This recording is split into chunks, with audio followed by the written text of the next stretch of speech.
there is more to this life than do's and don'ts. Verse 17 and 18 and 19 there said, "Why do you ask me about what is good?" Jesus replied. "There is only one who is good. If you want to enter life, obey the commandments." "Which ones?" the man inquired. Jesus replied, "Do not murder, do not commit adultery, do not steal, do not give false testimony, honor your father and mother, and love your neighbor as yourself."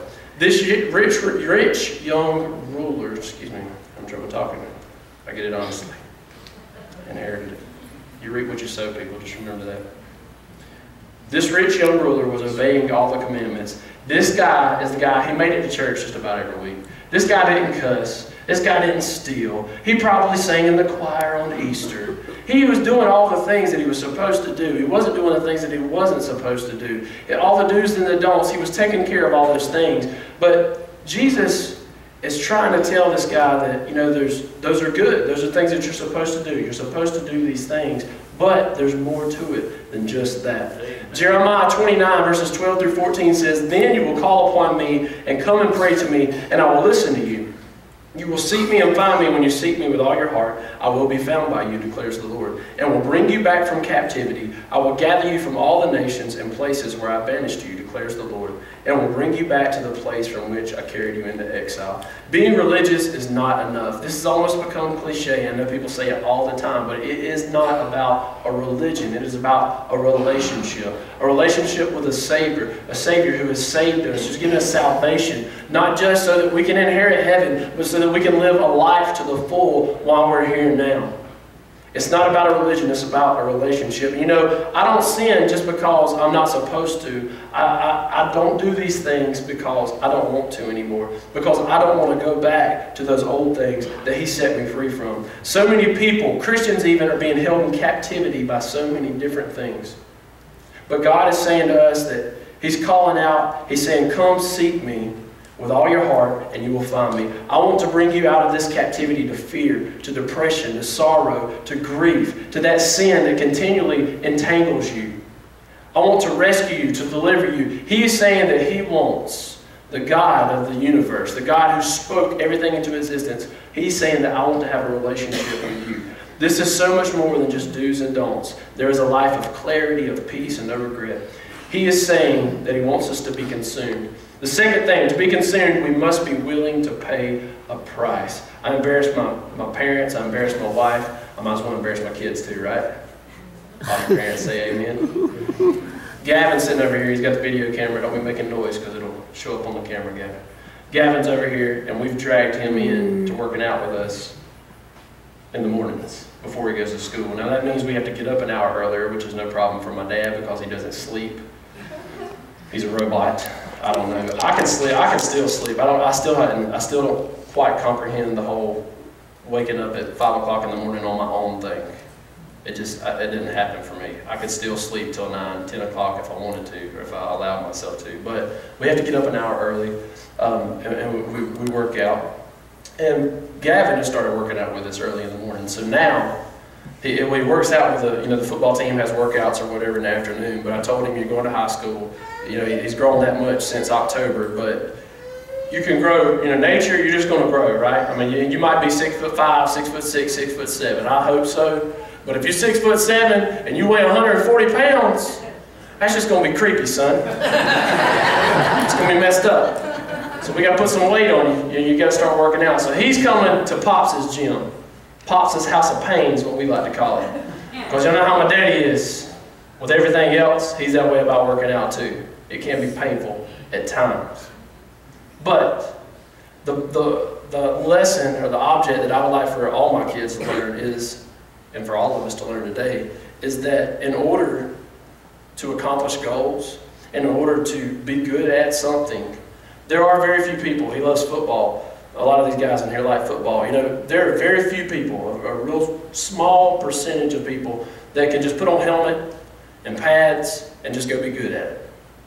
Can go and play football in college, can go to the NFL, can do all these things. They're just going to be good at it no matter what they do.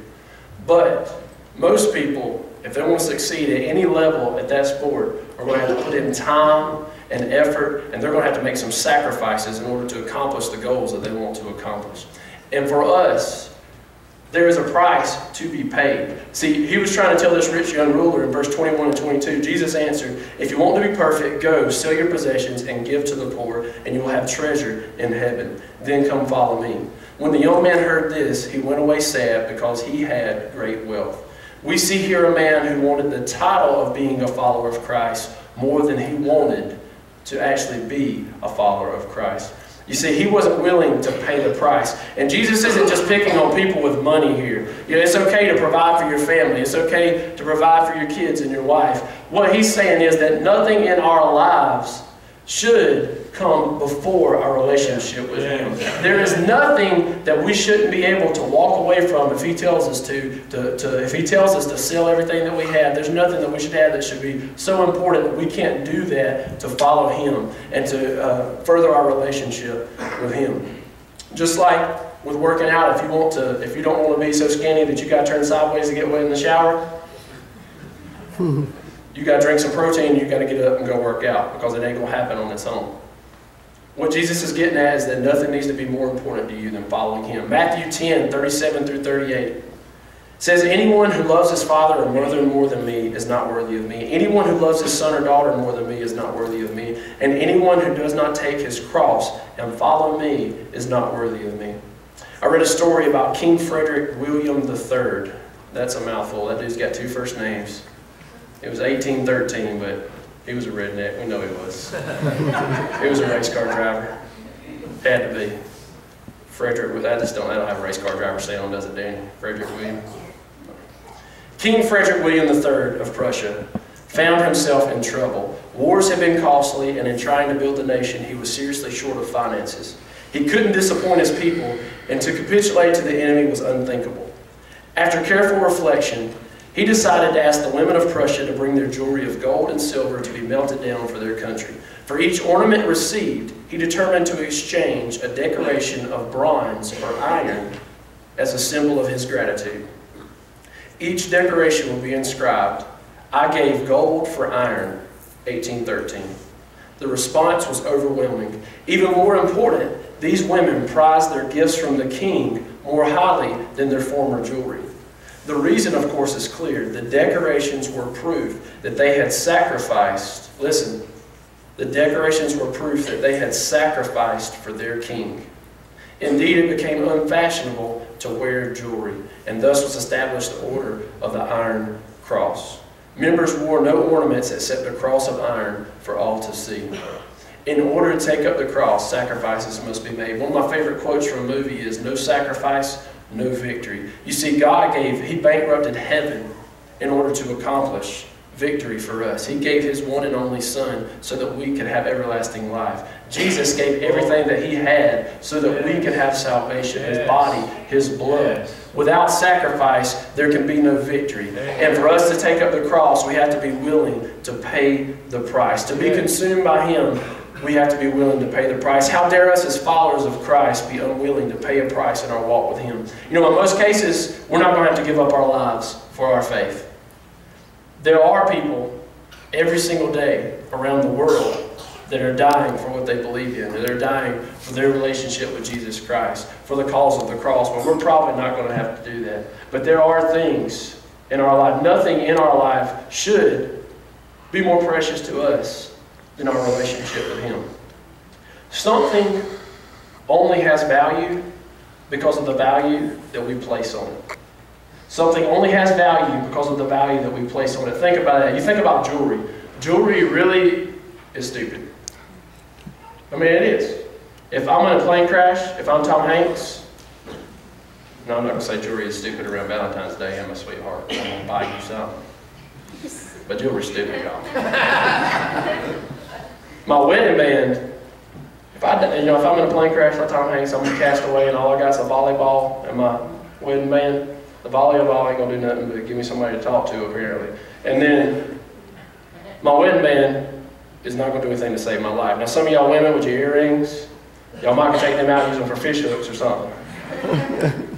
Some of you, it depends on what kind of earrings you wear. Some of y'all got them big old long earrings. Y'all can hook them together and make a survival rope and climb a tree or something. I don't know. But besides that, see, this wedding band, I mean, really, just looking at it is pointless, but it has value because of the value that I place on it, because of what this represents. You know, photos, my kids, like those little ugly baby shoes that they wear, you know what I'm talking about, the first pair of shoes, them the ugliest shoes. I think Steele, he finally got lucky. I think we bought him a little bit mini, I think John might have got him some little mini Jordans or something. He bought them for Gavin too, didn't he? So they didn't have really ugly shoes. They had little baby Jordans thanks to Uncle John back there, but them little ugly baby shoes, y'all know them white baby shoes, ugly things. If I took them little baby shoes, my kids' baby shoes, and I had a yard sale, and I tried to sell them shoes, first of all, Crystal's going to kill me. But second of all, if I try and sell those shoes, I'd probably get like 50 cents for them things, maybe. I wouldn't even pay 50 cents for them if it was somebody else's baby shoes, right? But I'm not going to sell those things at a yard sale because those baby shoes have value to me. Those baby shoes are priceless to me. That's why I told the North Campus, you watch the news whenever there's like a house fire or a big tornado or a hurricane. There's people on TV, and you don't see none of them people on TV like, oh man, I tell you, my house is gone, and I just went to Ashley Furniture. I just went to Ashley Furniture 2 weeks ago and got 18 months savings cash on this beautiful couch. It had 2 cup holders in the middle. We're sorry, sir. Wait here, just keep going. It says, there was a recliner on the end. I mean, it was like a couch, and the recliner had a sweet couch baby, and it was the recliner, you could just put your feet up. Oh, what am I going to do? I can never replace it. People don't do that, do they? When you see people on the news and they're going through rubble of where their house used to be, what are they looking for? Pictures. They're looking for pictures. I saw it was a tornado or something. I was watching the story, and all they found was their wedding photo. Or they found their. There was one where they found their grandparents' wedding photo, and it was like they had found a treasure because it had value to them. Because the things that have value because of the value that we place on them. Just like this story. They replaced their gold and their silver jewelry, and that iron cross meant more to them than that because it meant that they made a sacrifice for their king. What in your life have you made more valuable than following Christ? What in your life have you placed value on? Relationships, money, addictions, sex, social status, your career, you name it. What in your life, what in my life have I placed more valuable than my relationship with Him? Anything that is worth having will cost you something. Men, if you want a great marriage, we're supposed to love our wives the way that Jesus loved the church, and He gave His life for the church. So we're supposed to give our lives for our wife. It costs us something. We're supposed to sacrifice ourselves for our wives because that's what Jesus did for the church. Anything that is worth having will cost you something. To be consumed, we must be willing to pay the price.